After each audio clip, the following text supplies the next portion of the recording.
नमस्कार, आप देख रहे हैं न्यूज़ फॉर नेशन और मैं स्वाति पांडे आपके साथ। क्या आईपीएस विकास वैभव के खिलाफ कार्रवाई करने के मूड में है मुख्यमंत्री नीतीश कुमार? दरअसल आईपीएस विकास वैभव से जवाब मांगा गया था। उनसे पूछा गया था कि क्यों ना आपके ऊपर कार्रवाई की जाए कि आपने ऑफिशियल सीक्रेट्स एक्ट का उल्लंघन किया है। आप जब डिपार्टमेंटल मीटिंग में जाते हैं तो वहाँ की बातों को रिकॉर्ड करते हैं और वहाँ फ़ोन चलाते हैं।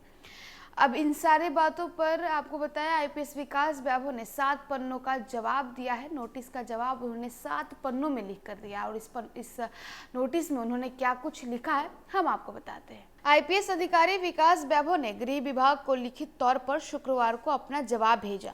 उन्होंने डीजी शोभा अहोटकर के साथ हुए विवाद मामले में अपना पक्ष रखा है। गृह विभाग के additional chief secretary Chaitanya Prasad के हाथों में ये पत्र सौंपा गया है। सूत्रों से मिली जानकारी के अनुसार उन्होंने कई पन्नों में अपना जवाब लिखकर दिया है। अपने पक्ष में उन्होंने कौन सी बातें लिखी है ये तो अभी स्पष्ट नहीं हो पाया है। हालांकि आपको बताते चले कि विकास वैभव के ऊपर अपने सीनियर अधिकारी व होमगार्ड और फायर सर्विसेज की डीजी शोभा अहोटकर के नाम को बदनाम करने, अपने विभाग के बातों को सार्वजनिक करने का आरोप लगाया गया था। इस मामले में राज्य सरकार की तरफ से गृह विभाग ने 11 फरवरी को एक कारण बताओ नोटिस जारी किया था। इसके जरिए विकास वैभव से पूछा गया था कि कर्तव्यहीनता मानते हुए क्यों न आपके खिलाफ कार्रवाई की जाए। इस मामले में गृह विभाग ने विकास वैभव से 7 दिनों में जवाब मांगा था। हालांकि उन्होंने अपना जवाब देने के लिए विभाग से कम 14 दिनों का समय मांगा था, पर उन्हें मिला नहीं, जिसके बाद समय पूरा होने से ठीक एक दिन पहले विकास वैभव ने अपना जवाब विभाग को सौंप दिया है। इस प्रकरण की शुरुआत पिछले सप्ताह हुई 9 जनवरी को। विकास वैभव ने अपने ट्विटर हैंडल पर एक ट्वीट किया था। उसमें लिखा था कि प्रतिदिन अनावश्यक ही डीजी मैडम यानी शोभा अहोटकर के मुख से गालियां ही सुन रहा हूं। यात्री मन आज वास्तव में ही द्रवित है।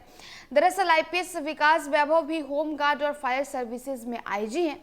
18 अक्टूबर 2022 को उनकी पोस्टिंग सरकार ने वहां की थी। इनके आरोपों के अनुसार पोस्टिंग के बाद से ही डीजी शोभा अहोटकर उन्हें गालियां दे रही। हालांकि कुछ देर बाद ही विकास वैभव ने अपने ट्वीट को डिलीट कर दिया था, मगर तब तक उनका ट्वीट वायरल हो चुका था, जिसके बाद डीजी शोभा अहोटकर ने भी उन्हें कारण बताओ नोटिस जारी कर 1 दिन में जवाब देने को कहा था। इसके बाद गृह विभाग ने कारण बताओ नोटिस जारी किया था। तो देखिए, जो कारण बताओ नोटिस यानी सो कॉज नोटिस आईपीएस विकास वैभव को दिया गया था, उस पर उन्होंने 7 पन्नों का जवाब गृह विभाग को सौंप दिया है। हालांकि ये अभी फाइनल नहीं है और क्लियर नहीं है कि उस नोटिस में, उस जवाब में उन्होंने क्या कुछ लिखा है। लेकिन आपको बताया, दरअसल आईपीएस विकास वैभव ने एक ट्वीट किया था और ट्वीट कर उन्होंने कहा था, जिस ट्वीट में उनका दर्द छलका था, और उन्होंने कहा था कि जब से मैं IG home guard and services में, फायर सर्विसेज में जब से मैं पोस्टेड हुआ हूं, तब से ही मेरी डीजी मैडम से मुझे गालियां सुनने को मिलता है और वो अपने पोस्ट से, अपने यानी अपने आईजी वाले इस पद से इस्तीफे की मांग कर रहे थे और इतना ही नहीं, ट्रांसफ़र की मांग कर रहे थे। अपने पद से हटने की उन्होंने डिमांड की थी। 60 दिनों का उन्होंने अवकाश भी मांगा था, लेकिन उनके ना ही उनका ट्रांसफ़र और ना ही अवकाश के निवेदन को स्वीकार किया गया था। हालांकि अब 7 पन्नों का नोटिस जो है वो विकास वैभव ने सौंप दिया है। इस नोटिस में क्या है, इस जवाब में उन्होंने क्या कुछ लिखा है, अपडेट्स के साथ हम बहुत जल्द हाजिर होंगे। फिलहाल हमें दे इजाज़त, इस खबर में बस इतना ही।